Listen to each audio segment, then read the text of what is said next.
What's going on, everybody? What's going on? It is October 18th, 2025, and we're back with another weekly recap here on the Tony Rain Reloaded channel. I'm also streaming over on Instagram as well. It's been a while since I've multi-streamed between both of these platforms. So shout out to everybody who is over there watching on Instagram as well. Shout out to you. This is the last weekly recap of the month. Of course, you know the last Saturday is always Sound Off Saturday, so that will be commencing a week from today. But we got some things we're going to go over today. As you can see, some of the headlines are in the title. But of course, everything couldn't fit. But so there's going to be a lot more that we're going to be discussing today. But shout out to everyone that is here. If you are subscribed, shout out to each and every one of you. I'm glad that you're here. And speaking of subscribers, we hit another milestone on the channel. If you did not know, we reached 75,000 subscribers here on the channel. I am greatly appreciative of each and every one of you. You know, those who have been here since day one, or people, if your day one was yesterday, I'm glad that you are here, regardless of the fact this channel cannot move or flow without your views and without your support. And of course, without you, it can't move without you spreading the word about this channel and the stuff that we put out here. So shout out to each and every one of you. More to come. Shout out to all the members, all the mods, everybody over there on Patreon as well. Before we get into everything, let me acknowledge the people who are here so far in the chat. We got Firebat, E equals MC squared, Dark Titan, Miss Nisi, Dimpleface Reparations Nation, Wallow J. Welcome to Shinbert Studio. Shout out to you. We got Don P, Gamers Den, Sybil, BB, Tashi, Gina, Eddie Foster, Mr. Williams, Andrea Jones.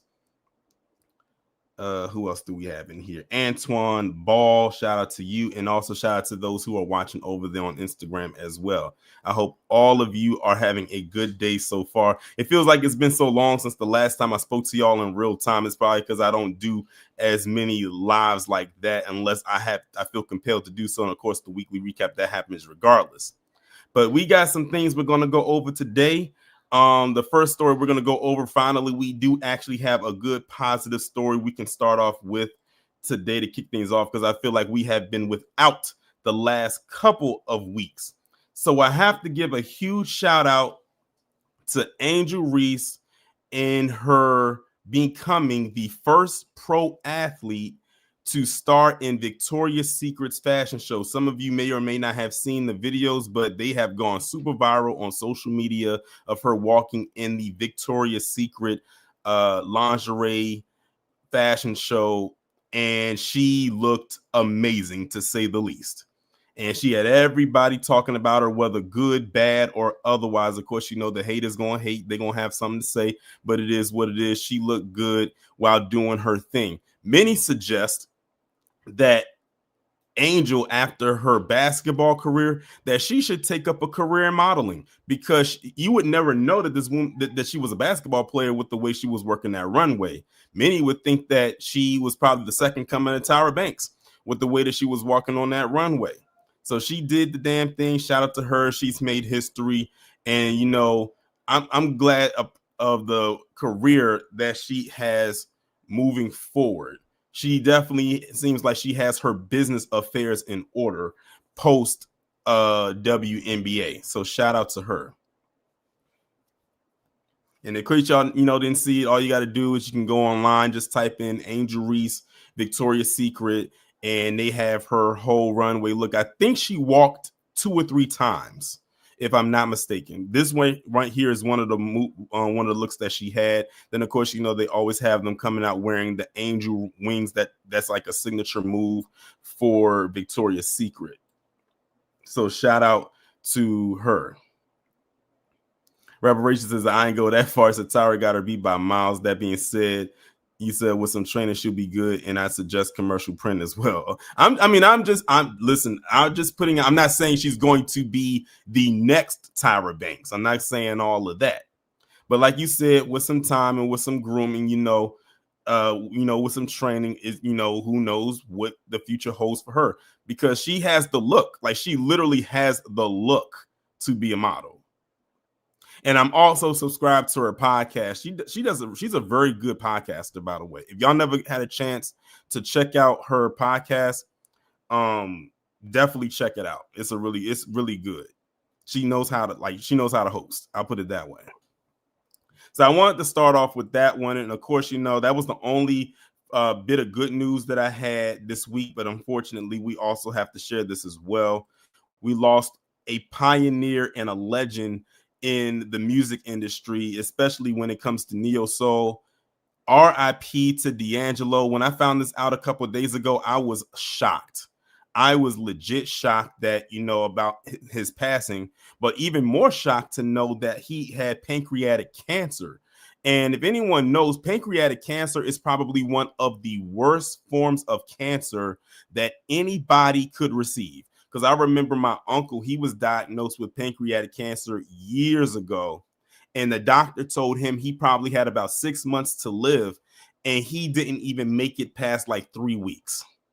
Like, pancreatic cancer is a very aggressive form of cancer, very aggressive. It's almost like an instant death sentence the minute you find. And I think it's also one of those ones that it's hard to find out as soon as you get it. It's one of the things that you catch later on.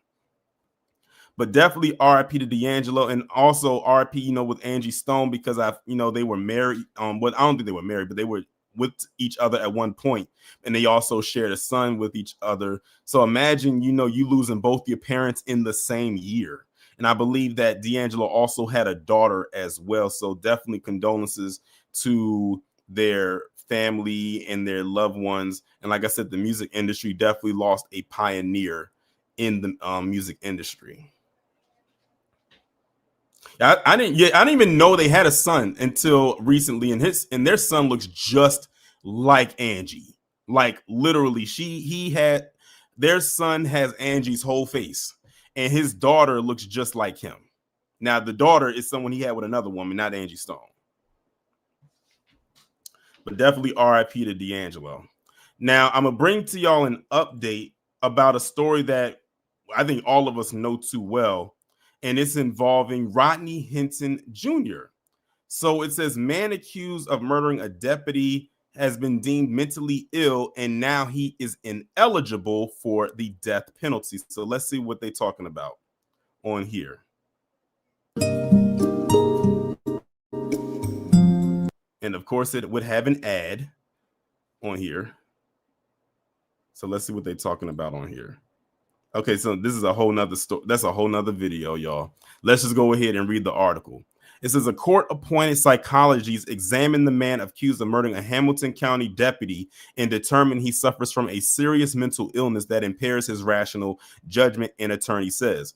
Rodney Hinton Jr.'s lawyer, Clyde Bennett II, told Fox 19 Now about the outcome of the mental evaluation earlier this week, and then wrote a lengthy post about it on his Facebook post Wednesday. The outcome of that report, Bennett remains clearly shows Hinton, age 38, is now ineligible for the death penalty under Ohio law. This is from the beginning of this case. I repeatedly and emphatically stated that Rodney Hinton was mentally ill at the time of the offense and did not understand the wrongfulness of his conduct. Now, an independent, neutral, objective opinion from a court-appointed certified forensic psychologist has confirmed this fact.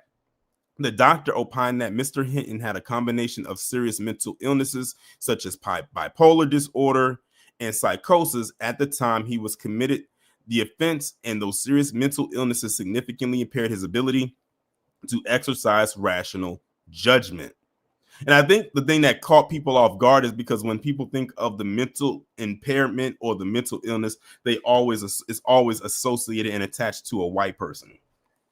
So I think that's why it caught some people off guard with that one. But you got to understand, this man just lost his son in a manner and had to witness that on video. And it made him snap, like literally. In that moment, he just blacked out. So they took all of that into consideration.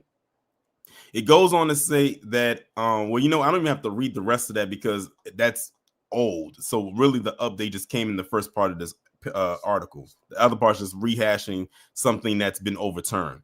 So yeah, that's the update with that. He's not going to get the death penalty. Well, be eligible for it anyway.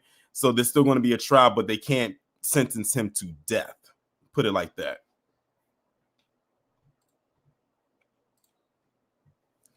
So there's that article right there. So now let's get into the stuff that came out this week. Starting with this nonsense right here with the Department of Education. So, in case y'all don't know, unfortunately, a person who's not qualified to be over the Department of Education, Rinderknect, they said that the education department blocked from laying off special education staff. In case y'all were unaware, they were planning on laying off a lot of special education workers. Why? I don't know. But let's see what they're talking about on here.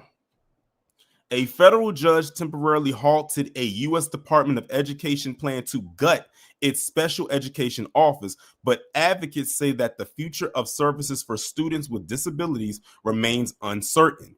Judge Susan Ilston of the U.S. District Court for the Northern District of California blocked the so-called reductions in force, or RIFs, at the Education Department and several other federal agencies on Wednesday. Union representing many affected workers were sued, prompting Ilston's ruling.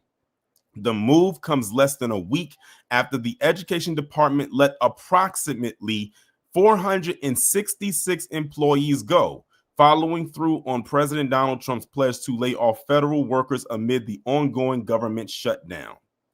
Among the Education Department's hardest hit divisions under the plan was the Office of Special Education Programs, or OSEP, which administers the Individuals with Disabilities Education Act. The office, which had about 90 staffers at the start of the year, was cut down to no more than a handful. With so few workers, disability advocates said there is no way the Education Department could fulfill its responsibilities under IDEA. Similarly, the Rehabilitation Services Administration, which is responsible for vocational rehabilitation, saw its staff slashed, and there were more cutbacks at the Education Department's already depleted Office for Civil Rights. Chad Rummel, executive director of the Council for Exceptional Children, said he was happy to hear that the layoffs were blocked, but noted that the operative word is temporary. There are lots of opportunities for this still to move forward and erode the work of IDEA. Until we see special education staffs back in place at OSEP, teachers and parents of children with disabilities should be concerned. If the layoffs are allowed to proceed, disability advocates noted that IDEA remains in place, but without manpower in the Education Department to ensure that states meet their obligations under the law, it's unclear what that would mean in practice. Rummel likened it to mandating a speed limit, but failing to post signs or implement enforcement measures. Why would anyone drive the speed limit, he said. Similarly, if there is no one at the Education Department to enforce IDEA, Rummel said the guardrails are gone and we're literally in pre-1975 era. And it goes on and on, but let's go down to what Rinderknect had to say. Again, another person who does not need to be in the position that they are in.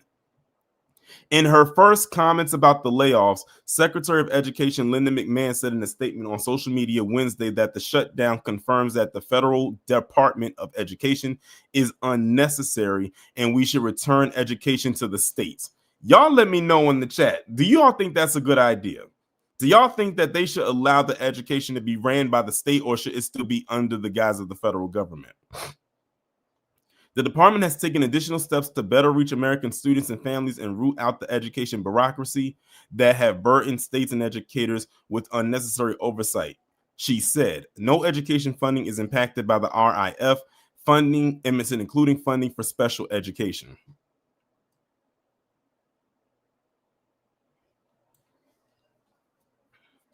I remember when I was in high school, they had a special ed program when I was in high school.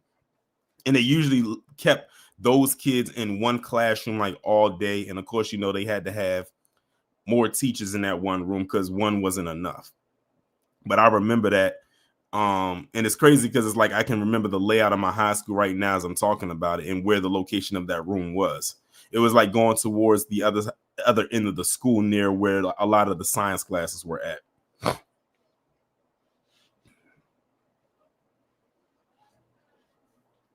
Denverface said, this crazy lady has scrambled eggs for brains. I think all of them do, honestly. They're not playing with a full deck. So yeah, that's that part right there. But shout out to them for blocking it. But like they said, it's only temporary, and we'll see how long that lasts. Let's go to this story right here. Man, this story is absolutely disturbing. Man sentenced to over 11 years in prison for his role in food contamination case at Hereford House. And that looks like a restaurant. A former Hereford House employee was sentenced to over 11 years in prison after contaminating food at the restaurant at Leewood's location.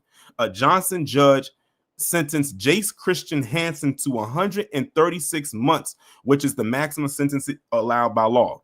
He was originally charged with 1 count of felony food contamination on April 26, 2024. Hansen was hit with more than 30 new felony charges in June 2024, facing 22 counts of felony food contamination, 1 felony count of criminal damage to the restaurant, and 10 counts of felony set up. Hold on. What? He did something with a kid? Now, that part I didn't know. It's crazy how you learn one thing and then it opens up a can of worms and you learn a whole bunch of other stuff that you didn't want to know. So he was up there messing with kids too. He later pled guilty to the 33-count complaint in July of this year. 2 days before Hansen was charged, a special agent from the Federal Bureau of Investigation contacted the Leewood Police Department after receiving a tip about contamination at Hereford House. The agent said he received reports that an employee had been contaminating food by urinating on it and rubbing their privates on it and then posting it online. The investigation led to Hansen being identified as the suspect. When confronted by authorities, Hansen admitted to the behavior. Hansen told detectives he contaminated food more than 20 times. Hereford House said Hansen worked part-time for the establishment for less than a month, narrowing down the time frame to roughly April 6th to April 23rd. Upon learning about the contamination, the disturbed and angered establishment said it destroyed all food in the kitchen area and thoroughly cleaned and sanitized the restaurant. And see, that puts the restaurant at a disadvantage because they had to shut it down to clean it, of course they had to for sanitation purposes, they also lost business. Some people probably told them not to go there anymore, or they just lost money for the time that they had to shut down. He put them at a major inconvenience. In May of 2024, Leewood police announced results that revealed there was no ongoing risk for infectious disease for customers at Hereford House after Hansen contaminated the food. A few days after the release of the Johnson County Department of Health and Environment's test results, a customer who dined at Hereford House filed a lawsuit against the restaurant, claiming they fell ill after eating lunch there. Leewood's police say they eventually received 380 tips regarding food contamination from people who ate at the restaurant after establishing a secure form for diners to submit their information. The Leewood's location closed August 3rd, 2024 due to financial strains. What did I just say? Stemming from Hansen's then ongoing case. See, had that been my restaurant and they did that to my business, that guy may not have made it to trial. I'm just saying. I'm just saying. Jace Christian Hansen, with a name like that, Miss Nisi, it probably was. Just being honest with you. But that is absolutely disgusting. And then they say he was only there for a month. He had just got hired by this place, and already he's doing stuff like that. To me, it sounds to me like he came in there with an agenda. That's why they said it was so easy to catch him. That's crazy. That is insane. Well, he got 11 years to think it over. And hopefully they learned about what he did in there. And let's put it this way. You about to go into a place where the food is not that delectable, so to speak. You better hope they don't do the same thing in your food that you was doing in these people's food. But then again, if they do, hey, it is what it is. Exactly, the informing media, they didn't waste no time. They narrow that down quickly. But you have to with something like that. That's one of those things you don't want to let to fester over time because you're dealing with food and you're dealing with people. Literally, when you think about it, at the end of the day, He poisoned their food. That's what he did. He poisoned their food. So there's that right there. Let's talk about one of the biggest PC women out there right now, Erika Kirk. Erika Kirk, y'all. Republicans hope Erika Kirk can bring more young women into the party. Put a 1 in the chat if you think this is going to work. Put a 2 in the chat if you don't. It says, as Erika Kirk takes over leadership of TPUSA, which was run by her late husband, Republicans hope she can close the gender gap among young voters. Based on what I know, one of two things is going to happen. Either they're not going to join because they don't like women, or 2, they're going to join because they want to have more extracurricular activities going down at these events. Wink, wink. As Erika Kirk steps into a more public role following the death of her husband, Charlie, conservatives are watching closely to see whether she can expand the reach of Turning Point USA, the organization he co-founded for young conservatives. Whereas Charlie Kirk's message resonated with young men, Republicans involved in campaigns hope Erika can bring in more young women, a demographic Republicans have struggled to win over. Gee, I wonder why. If Erika could solve this, it is monumental, said Harlan Hill, a Republican consultant. It is potentially greater than anything Charlie did, and it's exactly, I think, what Charlie would have wanted. Kirk declined an interview request. The Republican Party has made some gains among young women voters, but it still faces a daunting picture, with the gap largest among young voters. Donald Trump closed his gap among young women from 35 percentage points in 2020 to 23 in 2024, shrinking Democrats' lead with the group NBC News exit polls showed. But a recent NBC News Decision Desk poll found that Gen Z women are the most anti-Trump group across age and gender, with 74% disapproving of his job performance compared with the 26% who approve. By comparison, 53% of Gen Z men disapprove, while 47% do approve. The gap highlights the challenge for Kirk and shows why Republicans may be eager for her to play a larger role in reaching young women. Turning Point has resumed public events with appearances from high-profile figures, many of them women, with conservative commentator Allie Beth Stuckey and reality television star Savannah Chrisley.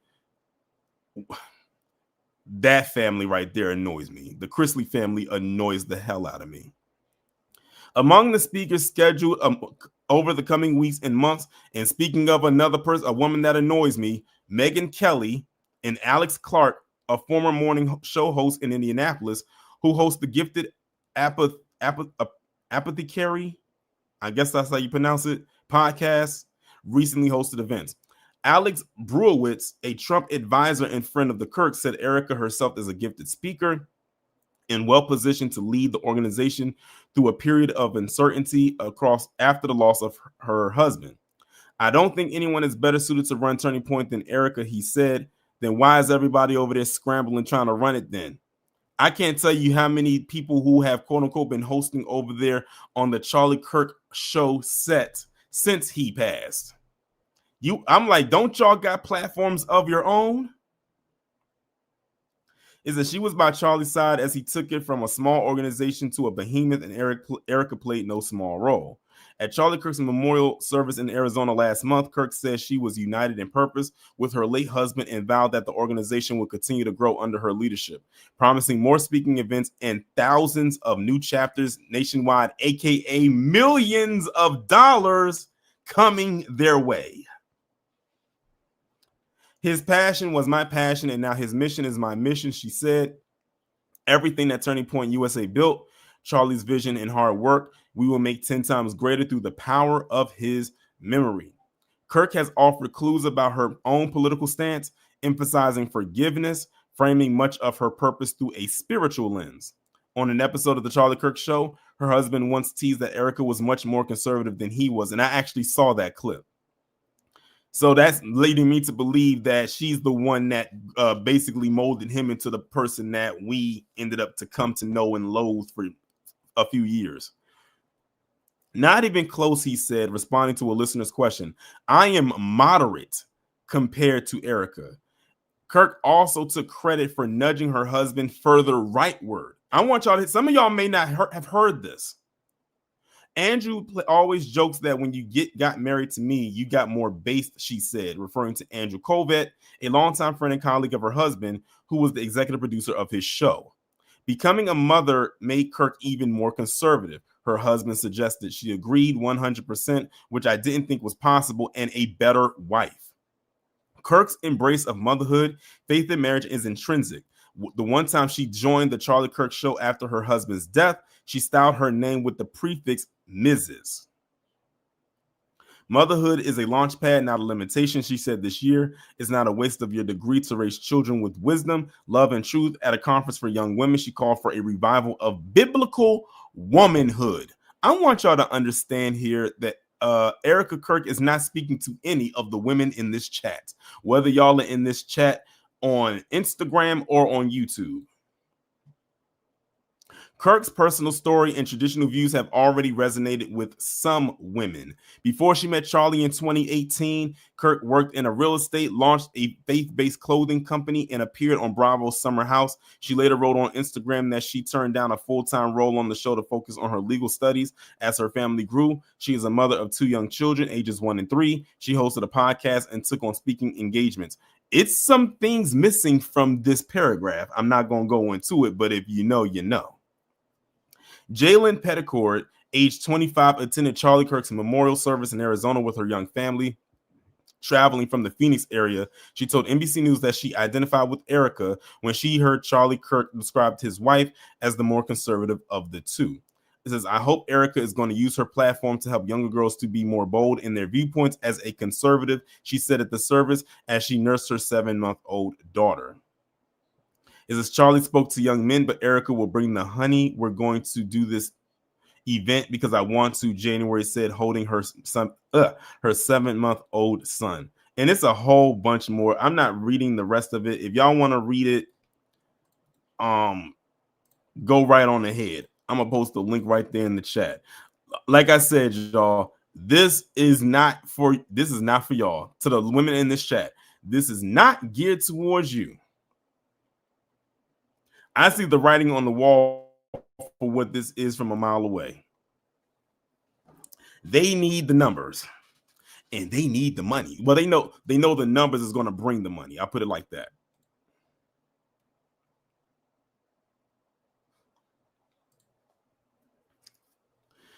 E equals MC squared said I could care less.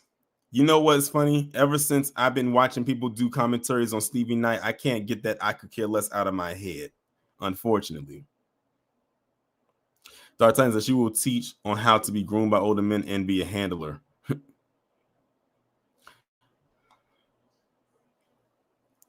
Yeah, this entrance again is still baffling to me. Like this WWE entrance that she did, I'm still trying to figure out why and what was the purpose of it. But hey, I suppose. So let's move on now to the next story, and this time we're going to Mississippi, where there was a mass shooting that occurred. 9 suspects arrested. After 6 killed, 26 injured in Leland, Mississippi mass shooting. Let me know in the chat if you heard about this. Federal, state, and local authorities held a joint news conference Thursday, October 16th, to address a mass shooting in downtown Leland that left 6 people dead and several injured. This was just 2 days ago, y'all. Robert Eckhoff, a special agent in charge of the FBI's Jackson Field office, announced Thursday that 9 suspects were in custody, with the identities of 4 of them not immediately available for release. Eckhoff did not provide additional details about the new arrests or the charges faced by the 4 suspects. Only 5 suspects had been previously identified by the FBI Jackson Field office. Now I want y'all to listen to these names, y'all. Tevion L. Powell, age 29, charged with capital murder. William Bryant, age 29, also capital murder. Morgan Lattimore, age 25, capital murder. Terragurnal. I can't pronounce this name. This is a wild name. S. Martin, age 33, capital murder, and received a $1 million bond. And Latoya A. Powell, age 44, attempted murder. Now, just hearing those names, you already know. So the oldest was 44 and the youngest was 25. According to the FBI, authorities are aware of 26 people who were shot or injured. The FBI said 19 people sustained gunshot wounds. 6 fatalities were reported, and 2 people are in critical condition. Authorities have not. BB said, "What? Do you need me to go over those names again?" Let me go over these names again. Tevion Powell, William Bryant, Morgan Lattimore, Tara Gurnall, S. Martin, and Latoya Powell.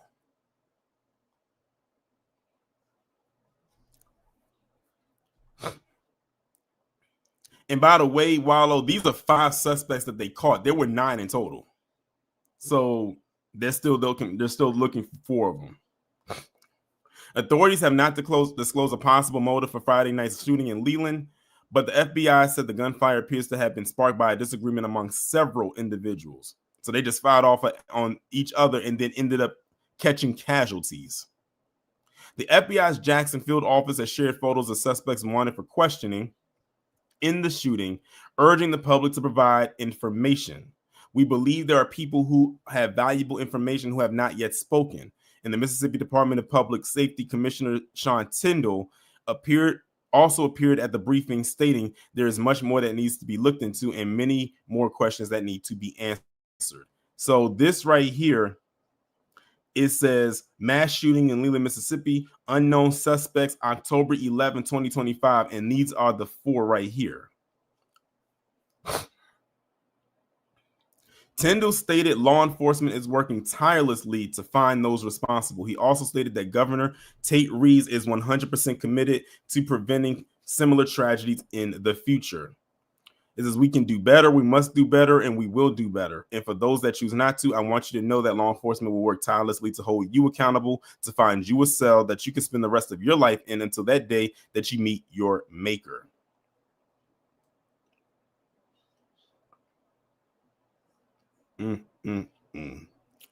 LaQuisha Watkins, coroner of the Washington County, said victims identified as 41-year-old Orishama Jackson, 19-year-old Calvin Plant, 25-year-old Shabana Powell, and 18-year-old Caslin Johnson were pronounced dead at the scene. Watkins said 2 other victims were identified as 18-year-old Amos Brantley Jr. and 34-year-old Jamichael Jones, who later died from their injuries at the hospital. Over an incident, a beef they had with each other, and then other casualties had to get caught up in it.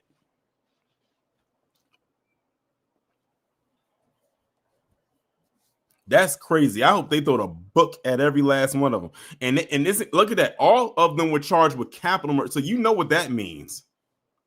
If they get found guilty, that's it. If they get found guilty on that capital murder charge, they are done out here. At that point, they just playing the waiting game. Exactly, the lethal cocktail.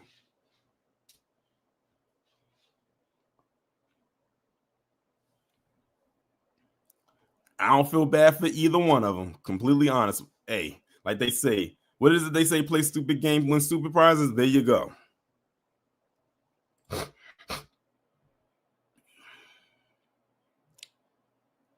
Now I gotta go over this one right here, but I have to actually stop sharing my screen and then bring it back because the thing messed up on my end, and I have to reshare it. I definitely wanted to go over this story right here. This is one of the ones that I really wanted to discuss. So y'all remember that fire that happened in the Palisades, right?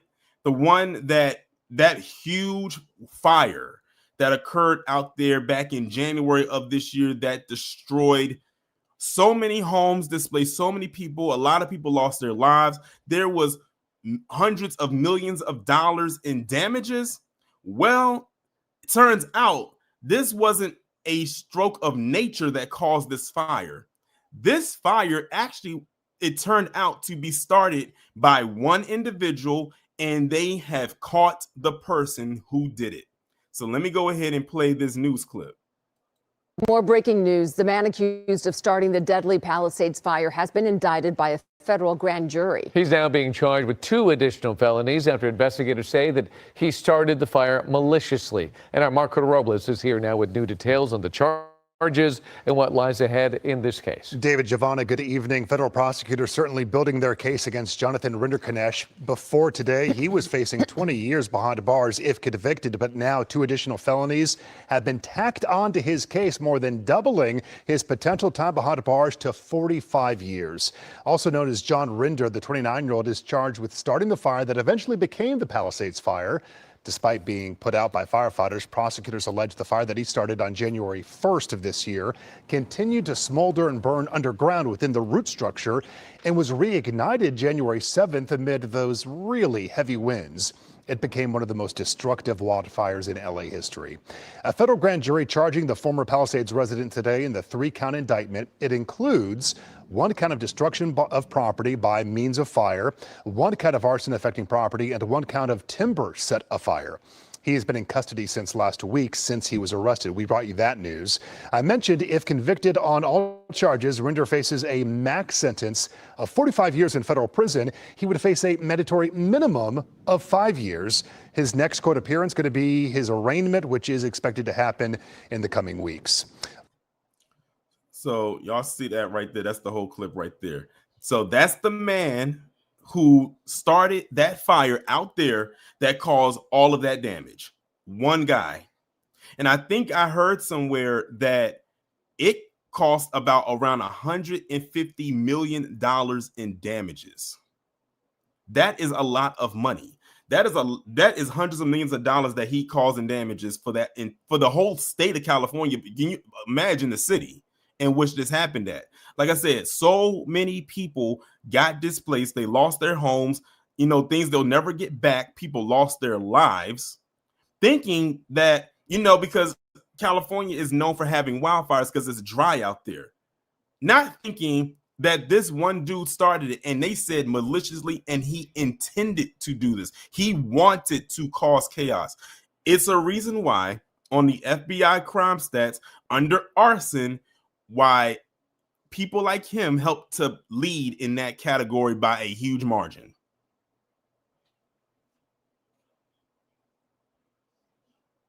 They need to give him the maximum. If 45 years is the max he can get, then that's what he needs to get.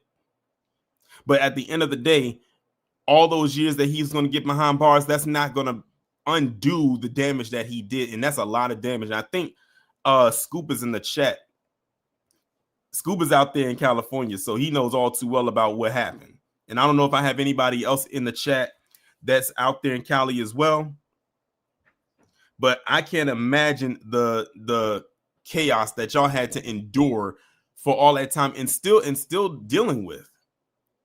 I can only imagine the people who was affected by this, how they felt when they learned about the person who was responsible.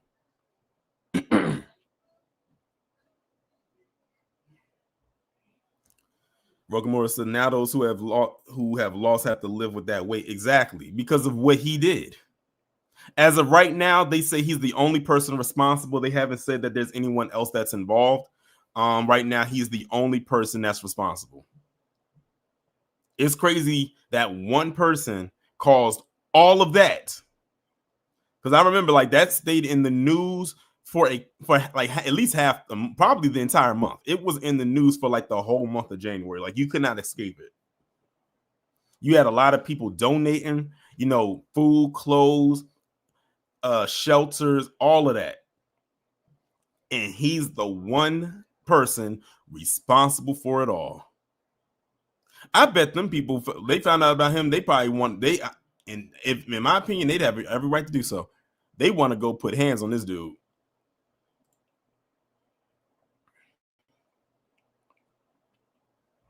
Well, as of right now, they haven't declared anything about a mental illness, but that doesn't mean that they won't. That does not mean that they won't. But yeah, I'm gonna try to see if I can stay more on top of this story to see what else other details comes from this right here. Because there's no way you can tell me that he's not gonna be found guilty. None. They have all the evidence, and he admitted that he did it. Some bougie said Trump somewhere ready to say he a Democrat plant. Yeah, him and the rest of MAGA. But let's move on to the next story, y'all. We only got 2 more stories to go, y'all. So look at this, y'all. This right here goes into the video, one of the deep dives that I did, where I was talking about the 2-wing same buzzer theory that I have, especially when it comes to the topic of immigration. Now, y'all remember when Trump said that he was going to initiate having South African refugees, quote unquote, because if you got to frame it a certain way, come over here to escape persecution over there. And of course, all of them just happen to be white. Well, now it looks like he's taking it a step further than that. Because look at this post right here on Twitter. Breaking. President Trump is considering changing the refugee system to favor English speakers, and they put English in all caps, persecuted South African farmers, which we just talked about, and Europeans targeted due to freedom of expression and opposition to mass migration, per the New York Times. And this person right here, who's part of MAGA, says, I hope this is true. We need to take in people who will assimilate, in all caps, into our culture. The proposed changes would put new emphasis on whether applicants would be able to assimilate into the United States, directing them to take classes on American history and values and respect for cultural norms, the New York Times reported. The proposals also advise Mr. Trump to prioritize Europeans who have been targeted for peaceful expression of views online, such as opposition to mass migration or support for populist political parties. Trump administration officials have not ruled out any of the ideas, according to people familiar with the planning, although there is no set timetable for approving or rejecting the ideas. And then he ends it off with make it happen in all caps with the American flag. So understand this. Now, this is just something that's in talks, is nothing that has been made official. But you have the usual suspects who out here on social media love to scream about America first this and America first that, talking about they don't want to have any migration over here, and because we need to worry about the American citizens, literally saying they want this to happen because they will easily assimilate into our culture because they're white. What have I told y'all? It does not matter. As long as they see or someone that's identified as white, or they see that Caucasian skin, they will welcome them with open arms. They don't care. They are telling on themselves.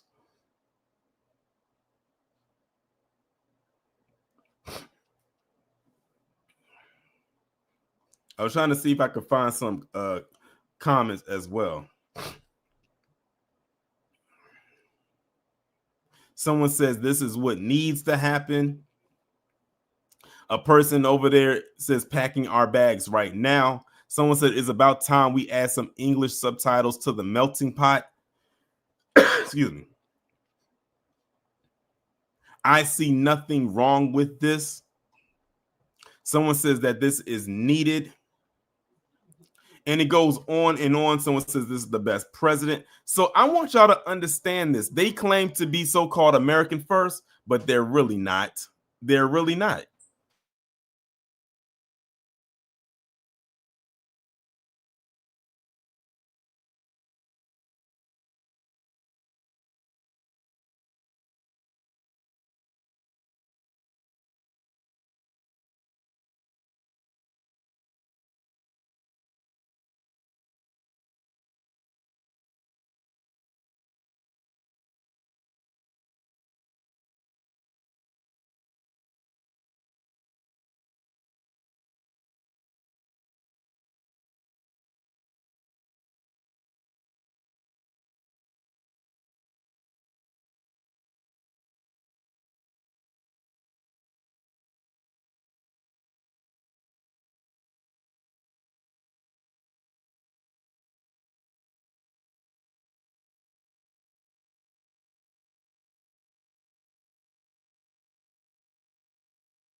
All right, y'all, I'm back. I had to step away right quick. That's why I put myself on me, but I'm still here. But yeah, these people who love to claim that they are so America first are full of it. And they've been exposing themselves a lot lately, especially on social media. That's why I it's like I have a I have a love-hate relationship with Twitter because of it. Like literally, they will sacrifice that so-called America First thing just to get more PC individuals over here. I'm like, you do know that they're gonna come over with their own customs and values, right? You do know that, right? But notice he said to assimilate into our culture, and by our culture, he means he's talking about white people, y'all. We have no parts in that, and I'm fine with that. But that's the only reason they want it. Because again, but they already told them themselves when they saw a certain hue, they was like, get them out of here. But when they saw ones that looked like them, even though they spoke another language or with an accent, they was like, oh, bring them over. But we just got to make sure to assimilate them into our culture. You know, it must be that bad when your birth rates are that low, and you gotta drop all your values, if you had any to begin with, to shoehorn a whole other group of people in. Like, that's crazy. That's crazy, but they have no shame. They have no shame. None.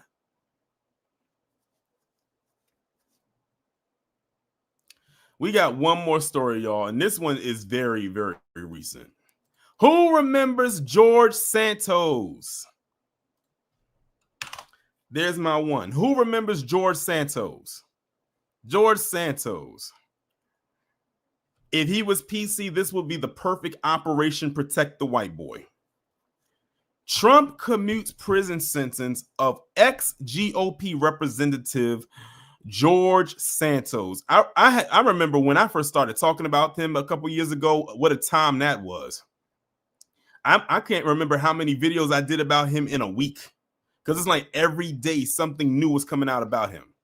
But he is about to get his prison sentence commuted. Mind you, he's supposed to have been in prison for 7 years. President Donald Trump on Friday evening said he has commuted the prison sentence of George Santos, releasing the disgraced former Republican congressman immediately. Santos was, quote, somewhat of a rogue, but there are many rogues throughout our country that aren't forced to serve 7 years in prison, Trump wrote in a Truth Social post. Trump, what the hell did you think he did? This guy makes it seem like he robbed a store of some candy and he got 7 years. This dude committed extra, what's the word I'm looking for? Immense amount of fraud. And the way that Trump is just brushing that under the rug as if, it was just as if it was something so small and insignificant. He's lucky he didn't get more years. Santos was sentenced to 87 months in federal prison this year after pleading guilty to committing wire fraud and aggravated identity theft. He began serving his sentence in late July, so he just went to jail for something that they started getting him on him about 2 years ago. The 37-year-old New York representative served in the House for less than a year before he was expelled from Congress under a cloud of scandal in December 2023. Even before he was sworn in, Santos admitted lying about key details of his life, and he lied about a lot. If y'all go back and look at my videos, just type in Torian Rain Reloaded George Santos, and a whole bunch of videos should pop up. This man practically lied his whole career. I mean, he was lying about places that he worked at. He lied about his name. He lied about his family. I mean, about his finances. I mean, this dude straight up told every lie that you could possibly think of and still weaseled his way into a high-paying job.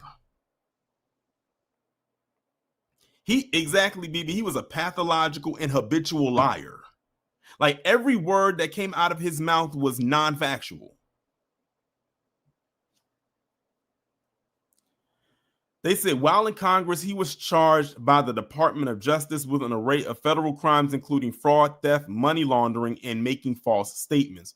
Trump's decision to commute Santos' sentence came after multiple friends and allies of the imprisoned ex-politician made appeals for his clemency, a senior White House official told NBC News on Friday. Trump had also recently read Santos' writings from prison, describing his living conditions, the official told NBC. In a flattery-filled letter published Monday in local Long Island news outlet, the South Shore Press, Santos directly asked Trump for clemency. He says, "You have always been a man of second chances, a leader who believes in redemption and renewal," Santos wrote. "I am asking you now from the depths of my heart to extend that same belief to me." And that's all it took. What did he say? That's all it took to warm his heart and say, you know what? Let me go ahead and just free this man. In his social media post Friday, Trump said he began thinking about Santos after being reminded of Senator Richard Blumenthal from Connecticut, who weathered heavy criticism during his 2010 Senate campaign for saying he had served in Vietnam when he had never been deployed there. Wait, what? Granted, you lied about you going to Vietnam, but these two cases are not the same. And you had to reach back to 2010, 15 years ago for you to justify letting this clown out. Trump has said early in October that Blumenthal should be investigated and justice be sought. The attack came hours after Attorney General Pam Bondi, in a combative and politically charged Senate hearing, directly accused Blumenthal of lying about his military record. Y'all had to go back 15 years. He said Blumenthal said in 2010 that he had misspoken about his service on multiple occasions. That's not misspeaking. That is definitely lying, especially if you did it on several occasions. On CNN last week, the senator said Trump's accusations are completely deceptive and distorted. Trump did not serve in the military. Oh, we know he didn't. He had bone spurs, allegedly. Trump wrote Friday that Blumenthal's record is far worse than what George Santos did, and at least Santos had the courage, conviction, and intelligence to always vote Republican. Oh my God. Boy, if you don't get the fuck out my face. I don't even want to hear that. I don't even want to participate. Don't even put that on me. Ancestors, get that energy off of me. Please wipe it off me. God! I don't even want that energy on me. Don't put that on me. I don't want to be a part of that prayer chain. Hell to the nah. What did I tell y'all? In order to get out of something with Trump, all you got to do is say, I support you. I am MAGA. And I am a conservative. And then, poof, all of your troubles just seem to magically disappear. I mean, he had to reach back to 2010 and pull up something that had no relevancy to this case whatsoever, but because the person was a Democrat,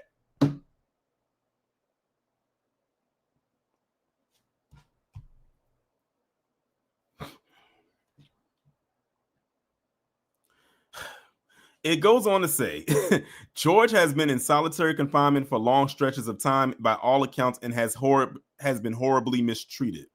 Therefore, I just signed a commutation releasing George Santos from prison immediately. Good luck, George, and have a great life. How much of a great life can he possibly have?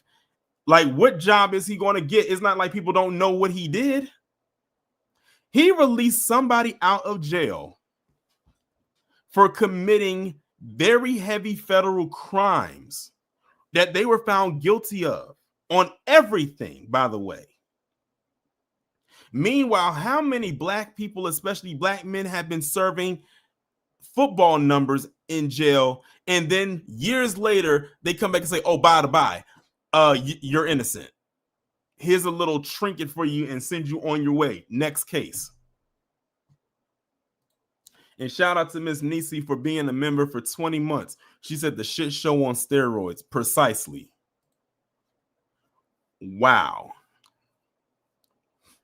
That's what this is. All you got to do is vote Republican, support Trump, be MAGA, and things just happen to magically work in your favor. Y'all, now y'all understand why I'm a registered independent. Now you see why I say two wings attached to the same buzzard. I can't with it. All right, y'all. So y'all already know what time it is. Y'all know what time it is. But I'm gonna shut it down over on Instagram because on Instagram I can't y'all can't come over and do the the panel discussion thing. So I'm gonna go ahead and shut it down over on Instagram. And shout out to everybody who was watching on Instagram. I do appreciate y'all there. And if y'all do want to come over, make sure to just come over to the Tori and Ray Reloaded channel where we will be having the panel discussion on these topics.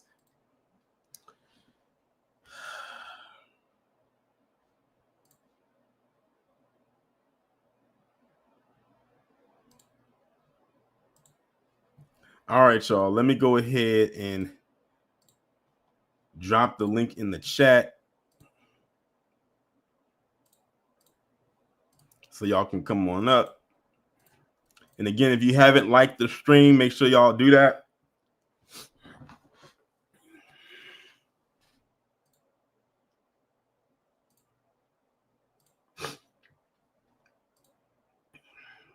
All right. Wallow, of course, is up first. What's going on? What's going on, Torin? What's going on, everybody in the chat?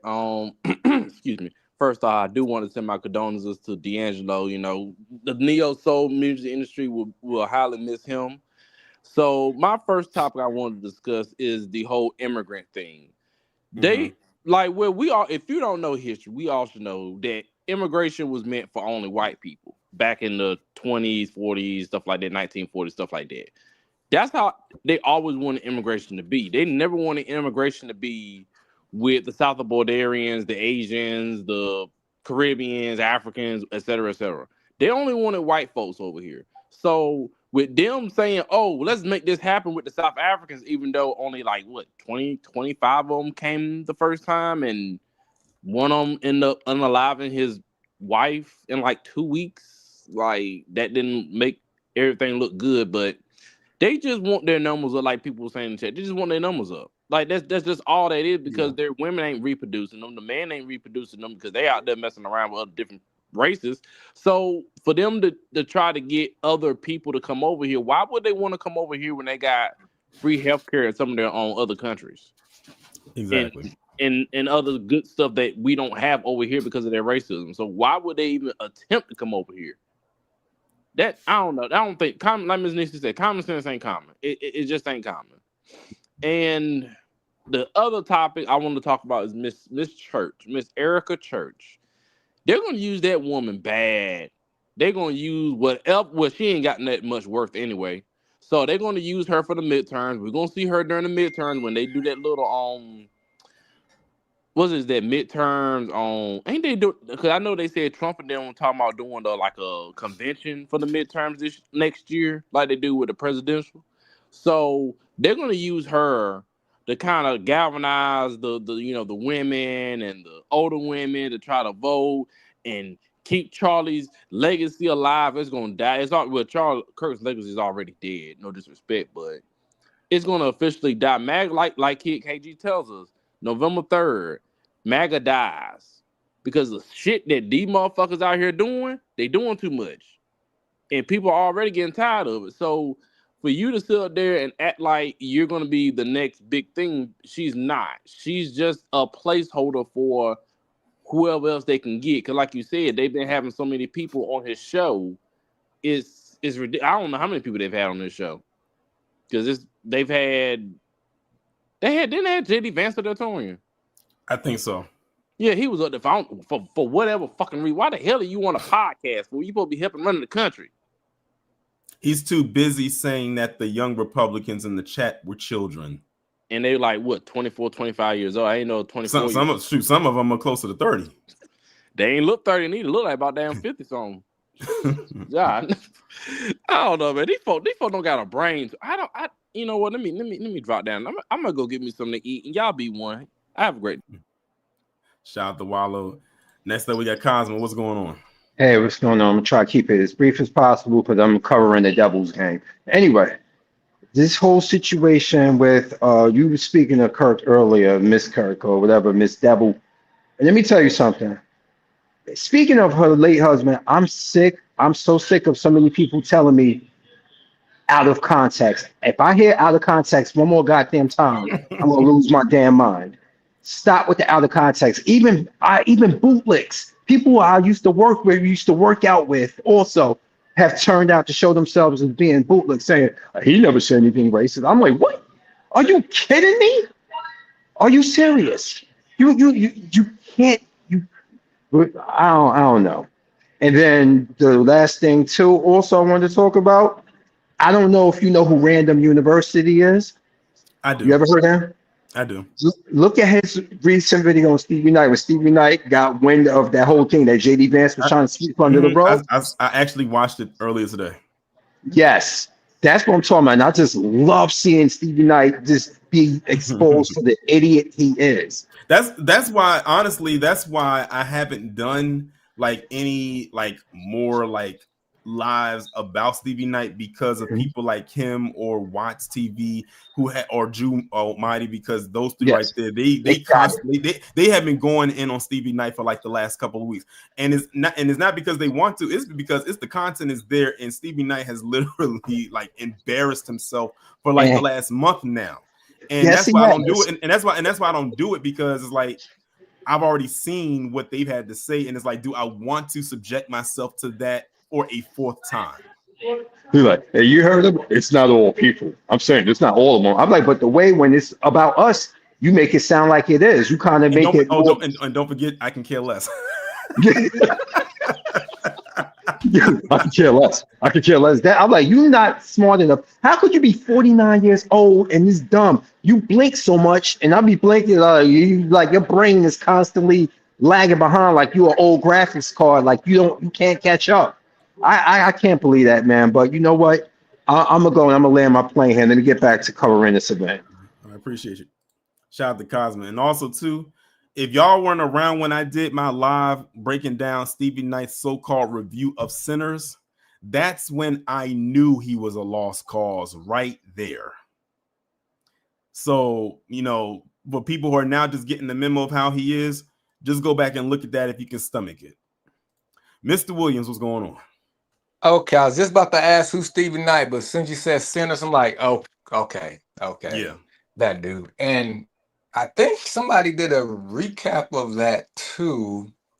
And I say, okay, I remember seeing this dude. He is annoying as hell. But anyway, RIP to D'Angelo, because that caught me off guard. Yeah. I think I clicked on YouTube. It said, Willie D popped up. I'm like, huh? Yeah, I think I saw it. I think I saw it on I saw it on YouTube, but someone had posted it up made it as a community post. And I saw it, and then I was like, what? Like, and then I had looked it up, and it was, I think it had just got announced, like it was a breaking news story, so all the outlets hadn't had access to it yet, except a couple. But then like an hour later, that's when a whole bunch of outlets got a hold of it, and then that's what confirmed it for me. Yeah, and my condolences to the son? The son. Yeah, man. Two parents like that is in the same year. Yeah, I was wondering when Miss Andy Stone passed by. I know it was sometime this year. Yeah, that's not. Yeah, so hopefully his family is supporting him through all this, because that's tragic. And I would like to ask the sheriff of Cincinnati, can we see the traffic camera of Rodney Hinton actually driving the car, please? I'm actually still kind of curious on that since he had the whole layout. I'm just gonna run through some stuff quick. I'm disappointed in those. I guess they was all grown in that little shooting. Yeah. Yeah, I'm like, the youngest was 25 and the oldest was 44. I'm like, what are y'all doing? Like when they said, because usually when you hear a mass shooting, you're thinking of maybe one, maybe two people. But when they said 9, I said 9. What the hell is going on? So like it sounds to me like they were going at each other, but and then they started blam. You know what it reminded me of? It just popped up in my head. What? The nigga moment episode of the Boondocks. Remember the beginning of that episode? That's exactly what it reminded me. I'm over here, nigga. Yeah, I already know what you're talking about. Yeah. Yeah, I mean, can't y'all just like meet in the neighborhood and shoot? I mean, now was it like a nighttime thing going on? They just happened to see each other and just yelling Yeah, back and forth and just pulled out the guns. I guess, but it was in an open area because all them people got shot. Like, that's crazy. Yeah, because as much as you know what, I'm gonna be honest, I don't care who says something about him. I don't care what happens to him because you just carelessly just start shooting, and it was probably wild. Long story short, here somebody starts shooting at a neighbor downstairs where I'm at. How is it if he's right in front of you in his window? How did a bullet go through the upstairs balcony door, through the wall, and almost through the other apartment in the back? Right. Whatever, man. Oh, and I think I decided to check out what you told Miss Reese. I'm like, oh, okay. You know, okay, Miss Reese. And I'm glad and I wish she don't ever wear makeup because I forgot how beautiful she actually is. But Yeah, she's she's in that young generation. Yeah, I've seen her in a picture without makeup, but she looks nice without makeup. But she looks naturally beautiful without makeup. Actually looks like Meg Thee Stallion a little bit when I was looking at her. I actually kind of noticed that. Well, I think the makeup's more, because of the branding and everything like that. But I'm sure she's not like she's at home with it. At home you can be dressed down and everything like that. And like I said, if y'all have not checked out her podcast, I would highly suggest that you do. I think she gets some good guests. I think recently she had Common on her show. Yeah, she had Common on her show. But that's a level right there. He wasn't in her studio. Like, he was on like a webcam, and she was speaking. The most recent guest she had was Taylor Rooks. That was the most recent guest that she had. I heard of that name. I can't picture the face though. I probably seen the face more than anything. Yeah. But yeah, she does have like good solid guests on her show.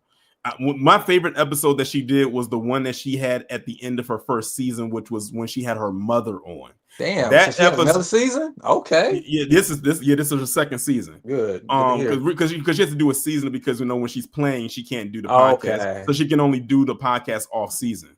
So the one that she had at the end of her first season was her mom, and that was a very, very, very good episode. I highly suggest if anybody has never watched it, watch that one, because it was the last 10 minutes is what sealed it for me.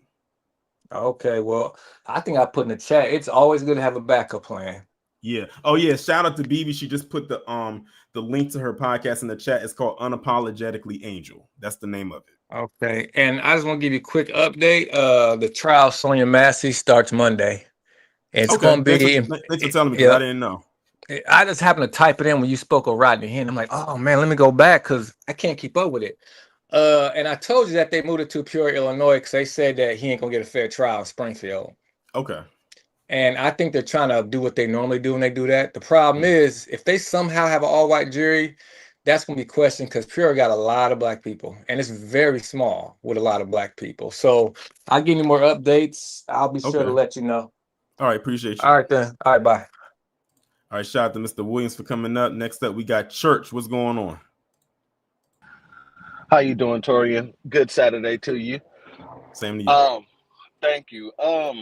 Shout out to the chat. Got to give a RIP and a shout out, B1 salute to D'Angelo. Brown Sugar was one of my favorite songs ever from him. But, Hard Number 2 was on the same album. There was a song called Shit Damn Mother Lover. And that if you haven't heard that, go and listen to that song as a tribute, and I guarantee you'll love it. But I want to talk about the so-called migrants or immigrants, or giving amnesty to these so-called South Africans and Nabiscos and things like that. These people hate America more than any Taliban that I've ever saw, and they show it. Like, all this America First nonsense, it goes right out the window every single chance that they get. And we could say it's about the birth rates. Yeah, that's one part. But also, they're deliberately, like Wallow J said, this is what they wanted immigration to be, right? They wanted to bring in more fair-skinned Nabisco type people and keep all the black folk out. But at this point in time, to be honest with you, they're only doing themselves a bigger disservice. You know, if you're already hitting each other off in your own communities, then what makes you think that it won't continue? Let's just leave it at that. And then the story with what's the guy's name? The George Santos guy? George Santos. Yeah, man, I'm gonna be honest with you, man. It kind of seemed like, you know what I mean, Trump might have some mayonnaise on his elbow. You know what I mean? Why are you trying to get this man out? It's not just because he's a supporter. There's something deeper than that, you know. And you would think because of the people who's backing Trump and the people that Santos pretended to be, you would think that they would want him kept in there. You know what I'm saying? But I don't know. These people, like Miss Nisi said, it's all a shit show, and you ain't coming back from this. Like, Trump ain't beating any allegations against him at this point in time. Every allegation is correct, and he's showing it to be that way. But thank you for having me up, family. I just wanted to say that real quick, because these people are just dirt to third. Let's just put it like that. Dirt to third. Have a good one. You too. All right, shout out to church for coming up. Jonathan, are you ready?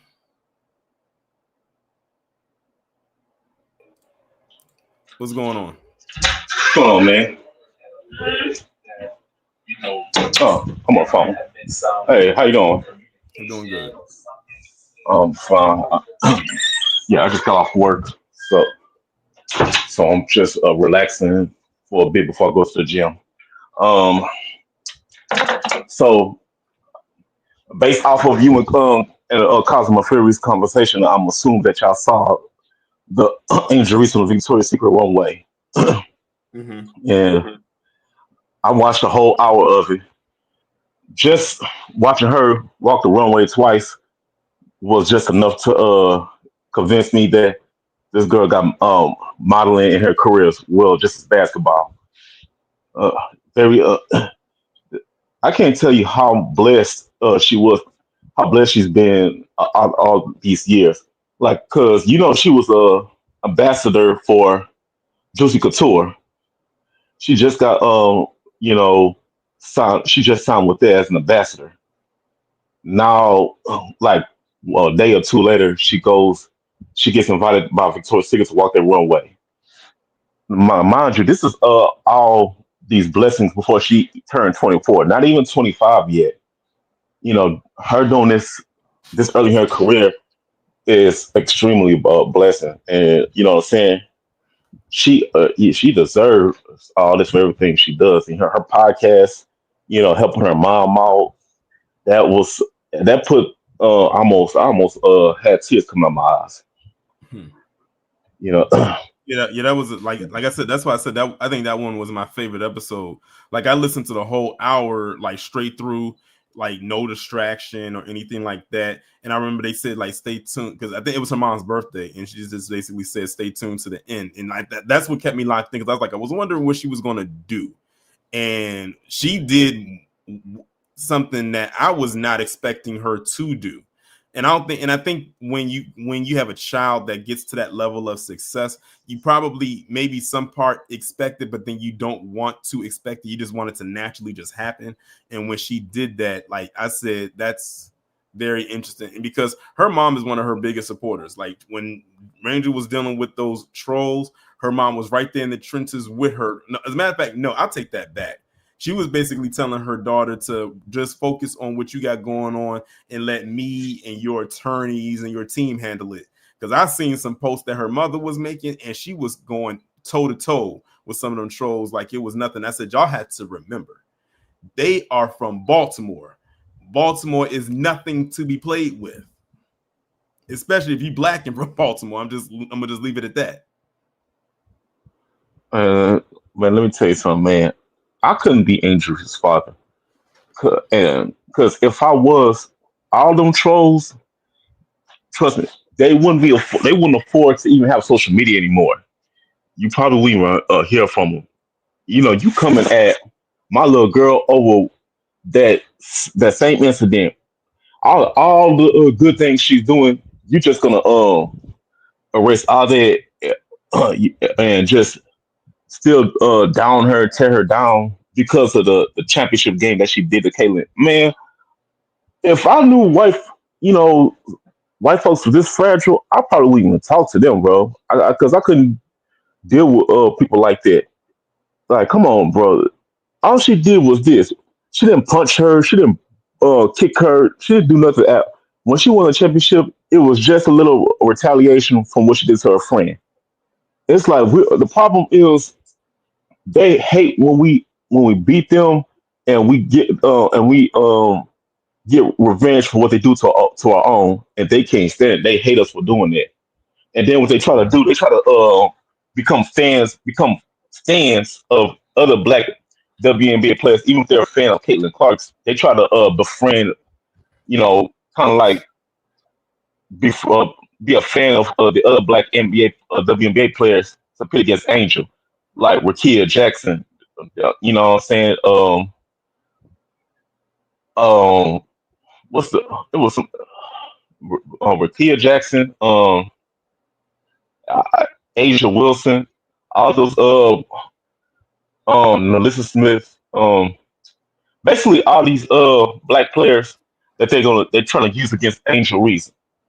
Cause it's like I wonder, like in the clan sisters that they made black folks fight each other. Besides slavery, I wonder if they made them make black people pit against each other by making them fight and make them fight until one of them kill the other. Because that's what the type of. I'm almost certain they did that. Yeah, because that's the vibes I'm getting. Because they trying to use Rakia and them to go against Angel, knowing that if Rakia do the same thing to Caitlin Clark what Angel did, they'll be bashing hate on Rakia as well. They already showed that they hate the black players, but now they're trying to side with them so they can to see if they can use them to tear Angel down. So far, it hasn't worked. They use Kiki Irifin. They trying to say she better than Angel. Oh, I like her. She's way better than Angel. Angel debunked it. Every time they try to put a player against Angel, she debunks it. And this got to the point that y'all just gotta leave Angel alone and find a life. Because y'all on Twitter, Facebook, Instagram, trolling, hating, posting sloth pictures and all. It's just pathetic at this point. So I stoop to that level and return a favor and do that to them of their Lord, their Caitlin Clark. Yeah, you do realize when they call her their Lord and Savior, that's false idolatry. I know you know that one. They've called her Lord and Savior now, and you're not supposed to. They love to do the celebrity idolatry thing, and not just with her, but with anyone on that side. They love to do it, but then they contradict themselves every single time. It's blatant hypocrisy. Yeah, they do it to Trump too. And you're not supposed to you're only supposed to idolize God, and that's it. Not man or no ordinary any human. Even though Caitlyn like a man was, but that's but that's just not the point. You're supposed to idolize God no matter what. Speaking of Trump, he's too dumb to be president, man. I'm sorry. Bruh, George Santos literally played this dude like a fool. I don't care how heartfelt the apology was. Those heavy crimes are not enough to save him. He should have been locked up for and I mean locked up under the jail cell, so deep that he's 8 miles from hell. That's how locked up he needs to be. And he shouldn't be. He should be roaming around getting a high paying job at that. How many these people get all these high paying jobs after they done killed black people or became a celebrity damn near for beating us up or killing us and all? How many times we've seen that? Now you have Daniel Penny is a perfect example that comes to mind. I know that the guy who killed Tamir Rice, he temporarily got a job, but people kept going back, finding out where he was working at, and they was like, get him up out of there. And he basically was hopping from state to state trying to get a job. And every time he tried to get a job, he ended up having to be let go because like his name became tainted because of what he did. Like it literally has followed him all these years. It's been like that happened 2014. It's been 11 years, and it's crazy when you think about it, because somebody was saying how this year Trayvon Martin, he would have been 30. I think they said Tamir Rice would be in his mid-20s. 24. Mike Brown would be in his 20s, or in his early 30s. Like it's crazy when you think about that, how all these younger individuals who were minors at the time are now going to be eternally that age. We'll never know what they'll come to be, but because of the situations that occurred. And that's why that's why it bothers me when these white folks, when they do crimes of their own, they never take accountability. They always have an excuse, and they try to bring up past crimes what black people do and now to justify to try to get us to surpass what they did. I'm like, bro, we're not doing that. You know what I'm saying? We're not doing that. Just like when they brought up that when that black dude killed that white lady on that train. You know what I'm saying? They brought that up, but and then that's one dude brought up a picture when that white dude John Carl killed Neil Wilson on that train, saying, look what y'all did. Look what your boy from y'all community did to this innocent black girl on the train. So, so in other words, it's probably karma. Eye for an eye. Now, you know what I'm saying? Man, like y'all can't get mad for us for showing no sense, for not showing no sympathy of what happened to y'all when y'all don't have no sympathy to us. You know what I'm saying? Y'all gotta learn how to hold responsibility. Y'all are not important like that. You know what I'm saying? Nothing nothing in this world appeals. Not everything appeals to y'all. I'm just gonna say it right here, Tony. I'm gonna leave it there. But white people, they're the most selfish race on earth, and they only care about themselves and no one else. And they only use other races to either bring up, tear us down, or to build any wealth they can get from them. And that's all I have for today. I'm gonna get my little rest before I hit the gym. Y'all, you have a blessed one. Be one. Be one. Shout out to Jonathan. Next up, we got E equals MC squared. What's going on? Hey, Torrin. So, two things that kind of came to my mind, even though I really haven't had much to say on stuff that's been happening recently. But I had put this in the Discord chat a few days ago, maybe last week or so. So I did some digging, and I believe that we, as Black people especially, we really need to research backgrounds on certain people, especially people like Charlie Kirk. He was born and raised in a sundown town. On his Wikipedia, it says that he was born in Arlington Heights, Illinois. And if you all aren't familiar, Illinois is it's actually the state that has the most sundown towns in the country. Now, obviously, looking at the big picture, the country is a sundown town itself. We live in a sundown country. But if you kind of if you kind of minus it all down, Illinois has the most sundown towns, and Arlington Heights is historically a sundown town. So that's the first thing that I noticed, in case nobody else didn't know, and it explains a lot.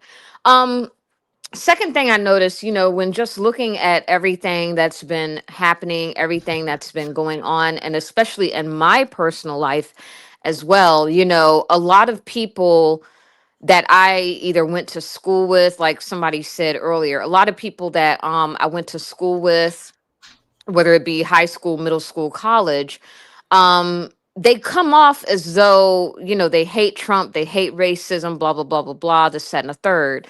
But they support people like Charlie Kirk. because there was one girl I went to college with. She shared a post recently that was basically, talking about, oh, happy heavenly birthday, Charlie Kirk, blah, blah, blah. But, when we were in college during the time that Trump won his first term, she was like, oh, I can't stand Trump. I can't stand Trump, blah, blah, blah, blah, blah, blah. And so when I look at her and she made that post and shared that post last week, I'm like, okay, now she's white, so I can't be too shocked. But at the same time, I feel like from what I've experienced with people and the workplace, a lot of these people are very fake.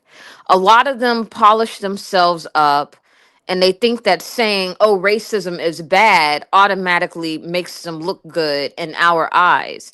Because the thing that they don't really get or probably will never get is, just because you say racism is bad, it don't make you automatically a good person. Like there's levels to race. There's levels to racism. There's levels to all these different things. And I've come in contact with people that I work with in the workplace. They say they hate Trump, but then they still support and Charlie Kirk. Like there's another girl that works with me, right? And she didn't like the fact that one of the guys from the Greensboro Four, who, if y'all don't know who that is, they were four black guys, college students that were students at North Carolina A&T State University in Greensboro, North Carolina. They went to the lunch counter down in Greensboro to protest and to kind of be like, hey, it was a whites only lunch counter. They were like, well, we want to get served, blah, blah, blah, blah, blah. To make a long story short, that actually kicked off a lot of the sit-ins that happened across the country at the time. And mind you, this was maybe 1962, 1961, something like that. But one of them died recently around the same time that the Charlie Kirk situation was happening. And, she was pissed off. I was, just walking by. I said hello to her, yada, yada, yada. And then she just starts going in. She's like, honey, she was like, people are just so, mean about Charlie Kirk. And, he has a family, he has kids and blah, blah, blah, blah, blah. And I'm just sitting here not giving a fuck because I really don't give a fuck. So I'm just sitting here listening to her just go on a rant about it because I could care less, quite frankly, as a black woman. So then she goes from him to the girl that got stabbed on the plane and on the train in Charlotte. And she's going off on that and she's this, that, and the third and blah, blah, blah, blah, blah. And I'm like, okay. She's talking about that. And she's not realizing that she's really right now exposing the hell out of herself. Because I'm sitting here thinking, and she gets mad because, the news was talking about Joseph McNeil's funeral, which was one of the Greensboro Four. So I'm sitting here thinking to myself, she's really exposing herself right now and don't even notice it, doesn't even realize it, So, my point is that like I'm sitting here and I'm just thinking to myself about how these people really dress themselves up to make it seem like, oh, I don't support Trump. Oh, racism is bad, blah, blah, blah. But there's some other things and other behaviors that I look for other than you just saying you don't like Trump. There's a guy that I work with and for some odd reason, it's like he don't really F with me like that. He always has something to say. He's always complaining to managers behind my back. And the more I realize this and come to this conclusion, it's like a lot of these people have never really been around black people ever in their life before. And it's obvious. You can see it in their vibe, and we don't, as black people, I don't mean to go off on a tangent, but we as black people, we don't just throw the race card for no reason. You might say you're not racist, but I can tell in your vibe. I can tell in your body language, And so, I just think that we're really living in a time now where, time and the things that people say and represent really exposes them, So yeah, so that's all I have to say about it. I definitely think that Erika Kirk, I feel like she's going to be used as a political pawn. I think that, she sacrificed her husband. I think Trump is in on it too. There's just certain things about that, kind of make me question exactly what is the deeper agenda here. But that's all I had to say. So thank you as always for letting me come All right. up. No problem. All right. Thank you, E equals MC squared, for coming up. Next up, we got AW1. What's going on? What's going on, Torian? Doing good. Sounds good. Oh, and congratulations on 75,000 Appreciate subscribers. it. Definitely. Like to see you out here winning, man. And definitely RIP to D'Angelo. I had some plans to get some tickets I was wondering if he was gonna go on tour. This is why you gotta see your legends while they're still here, man. Yeah. Because you never, ever, ever know.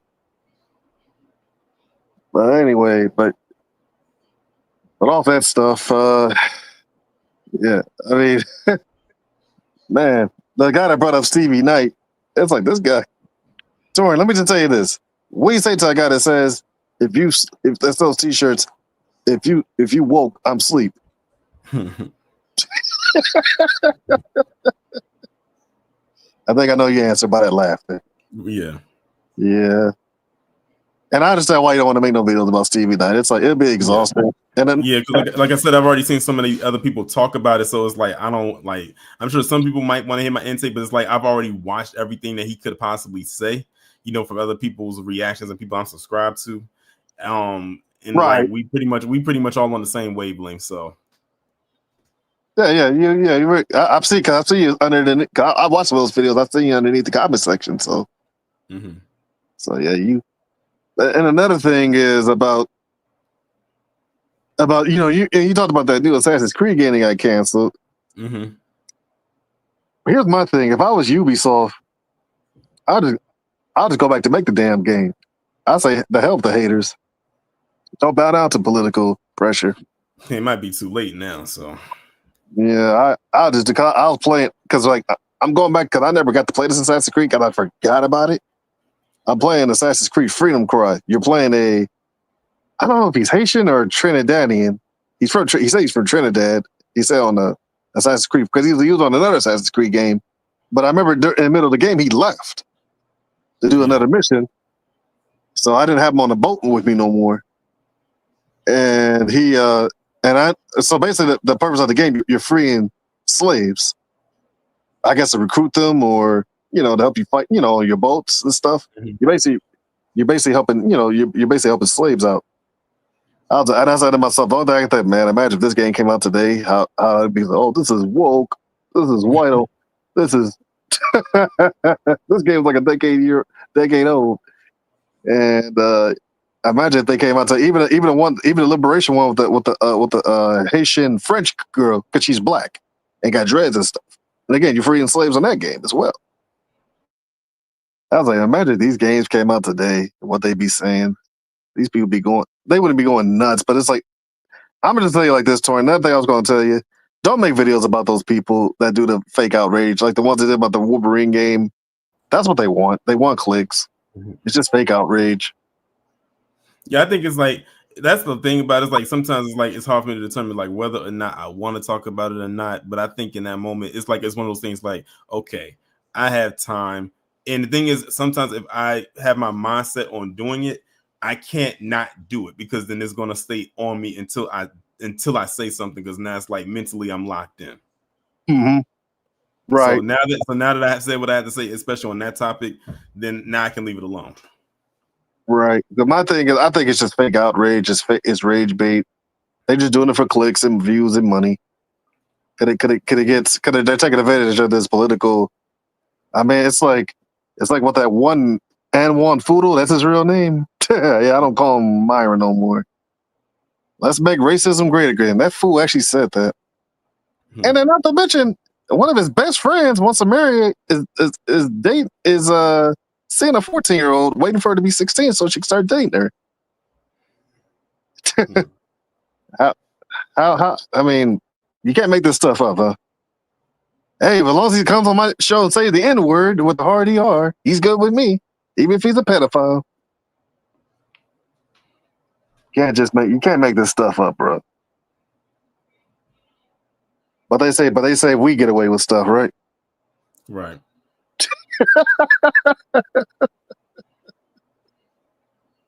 But anyway, Torian, I think you're out here killing it, man. You're doing a great job. You're I've been riding with you. I know I haven't been donating money like I used to be. I used to be your number one donor. You used to tell me that.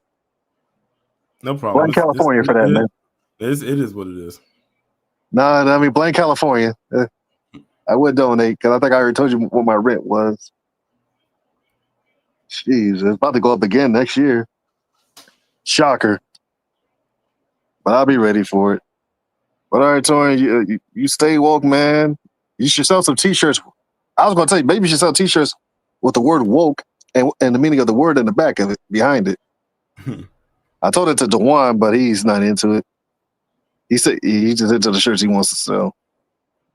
But I think maybe you or Rob or someone should sell it because we got to take that word back. Because according to Piers Morgan, woke is dead. It ain't dead, man. We bringing it back because we prove woke is alive and kicking because what happened to the Democrats this past month, or I mean this past election. If we weren't woke, they'd still be in office. We would have just went along with it. Get the same old, same old.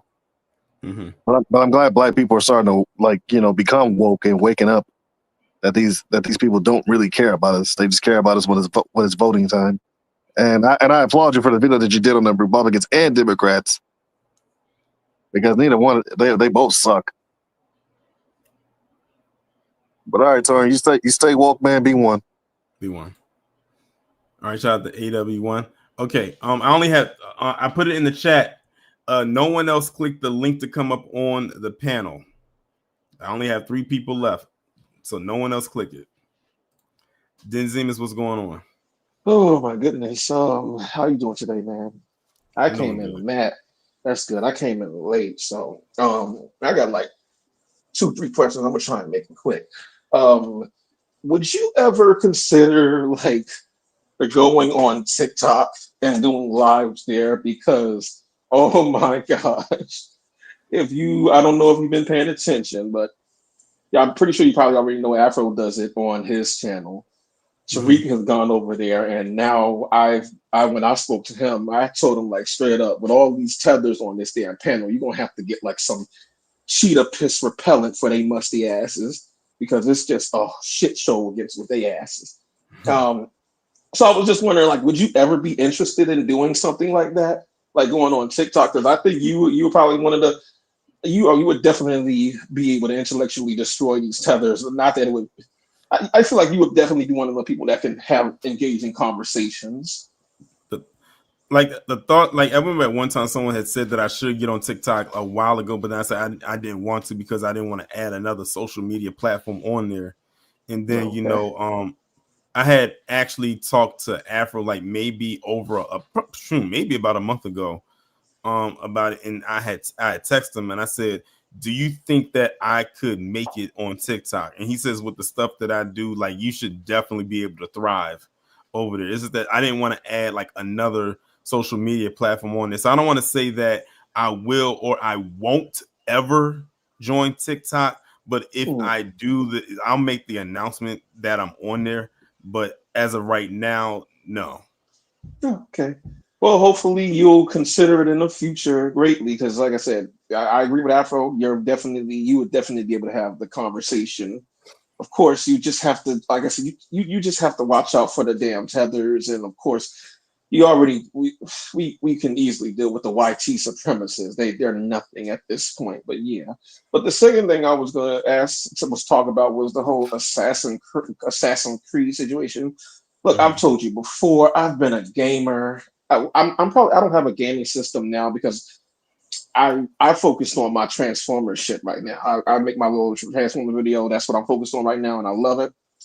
I'm going to say this with these gamers. I've told you before, when you beat them at their own games or whatever, these video games are it's like you're breaking into their reality. You know how when they ask us, when you're walking into what they think is their neighborhood, and they be like, "What you doing around here, boy?" It's like one of those things.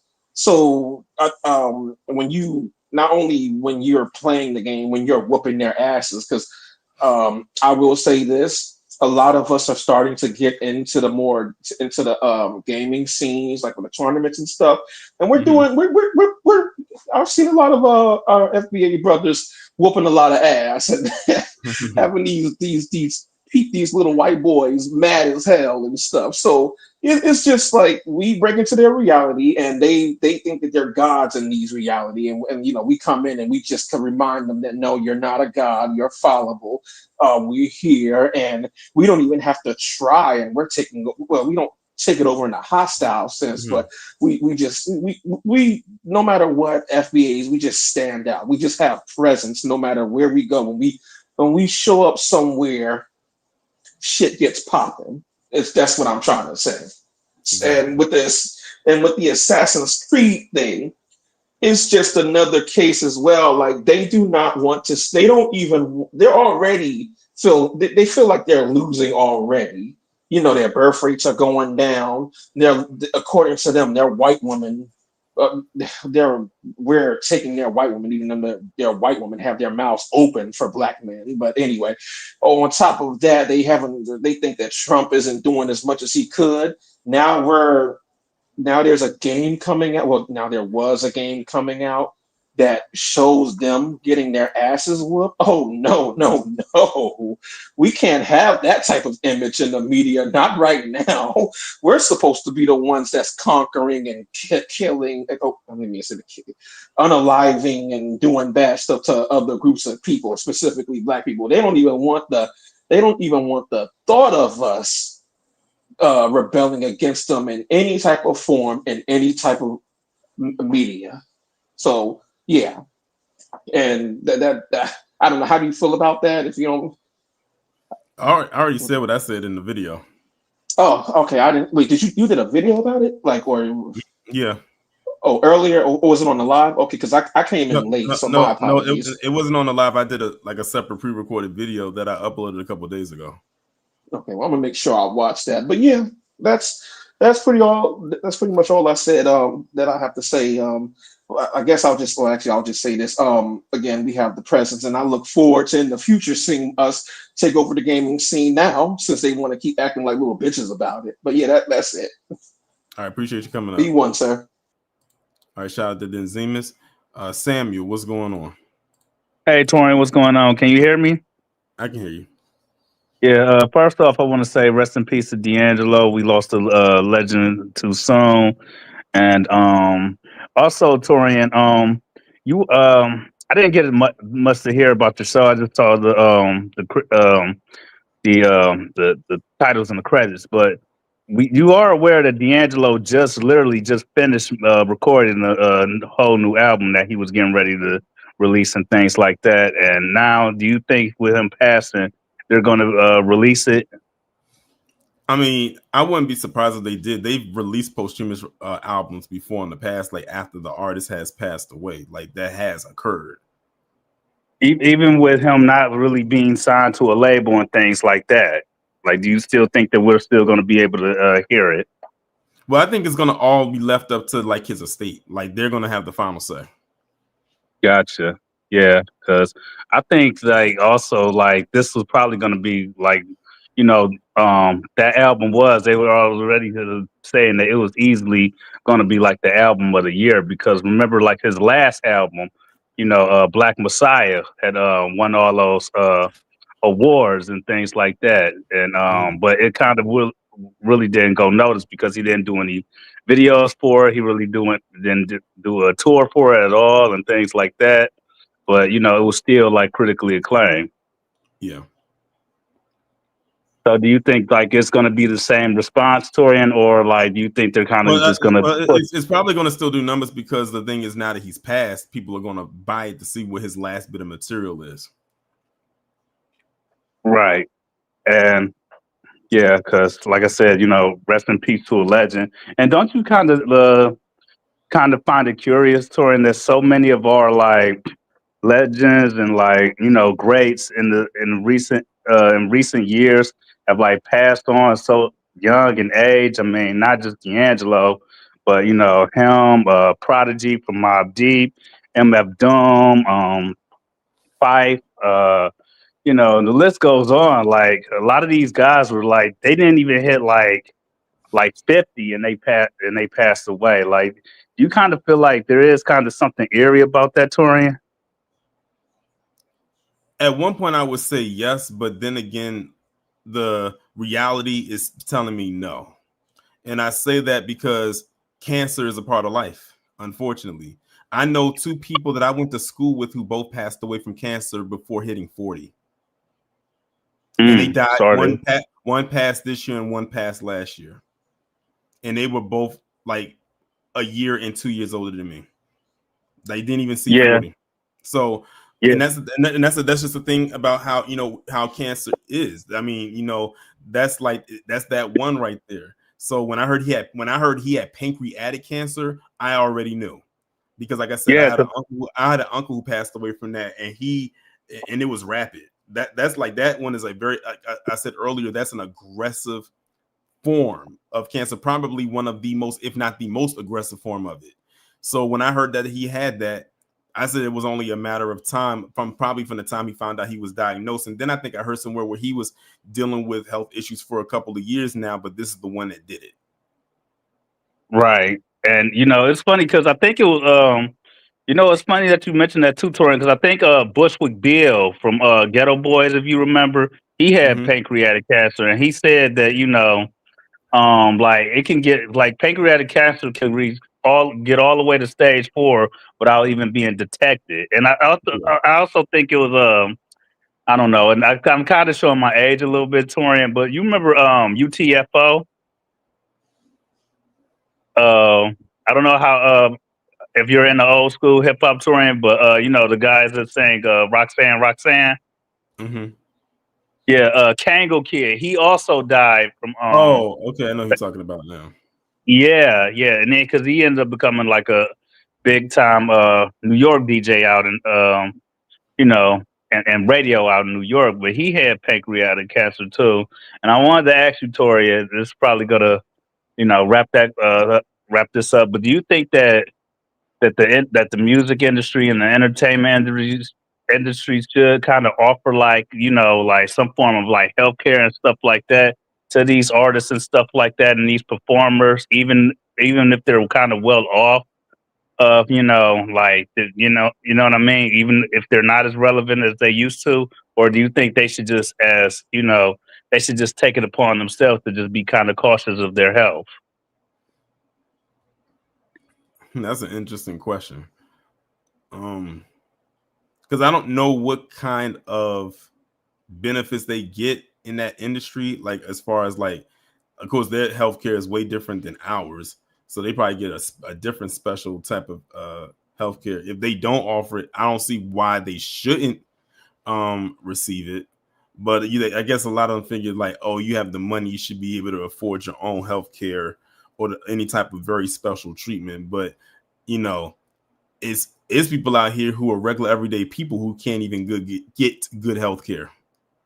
Right. I mean, I'm busting my ass for, you know, like, you know, my own healthcare right now, Torian. But then you got to think, like, yeah, you know, you look at the entertainment industry, the money comes so quick, but then it can go so fast. Because I always think, like, do you think any of these, you know, like a lot of those like pundits, like, do you think that they're smart enough to kind of follow suit? Because I don't know if you were aware of this, Torian, but Corey Yeshua had to start a GoFundMe because he has Crohn's disease and stuff like that. So I had to pause and think, like, hold on, don't you work for PragerU? And Dennis Prager doesn't offer his employees like medical insurance? And I'm kind of thinking, like, I don't really think these conservative pundits even really make money like that. For you to go ahead and you know, do a whole GoFundMe for, you know, for medical expenses and stuff like that. And then it's like how they try to portray themselves about being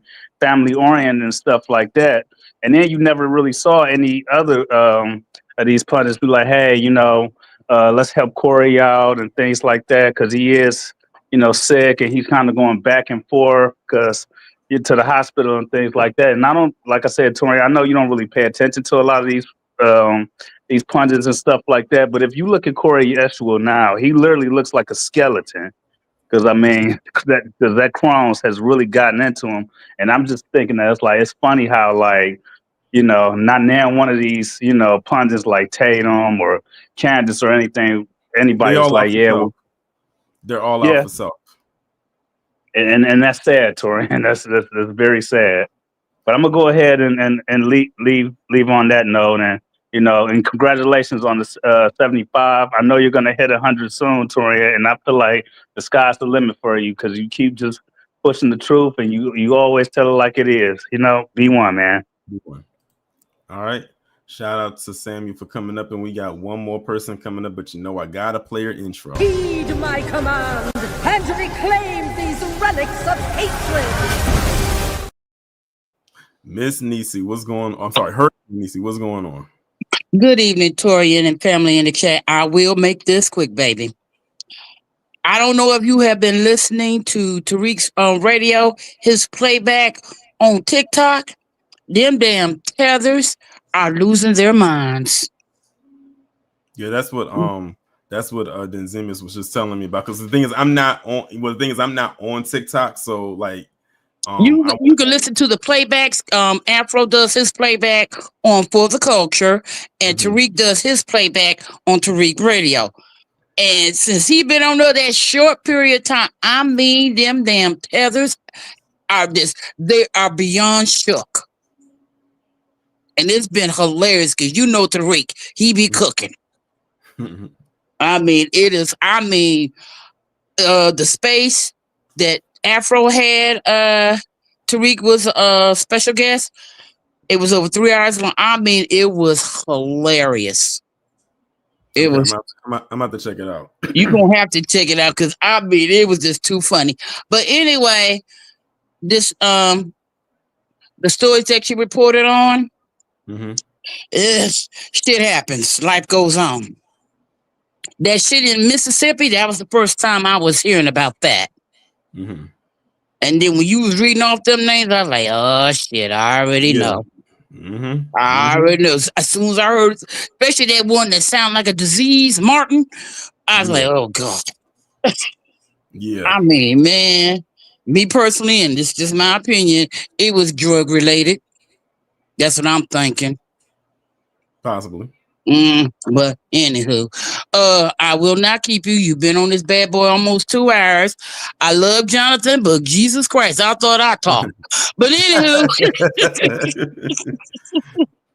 anywho, as always, be blessed, baby, and you have a good one. You too. Bye-bye.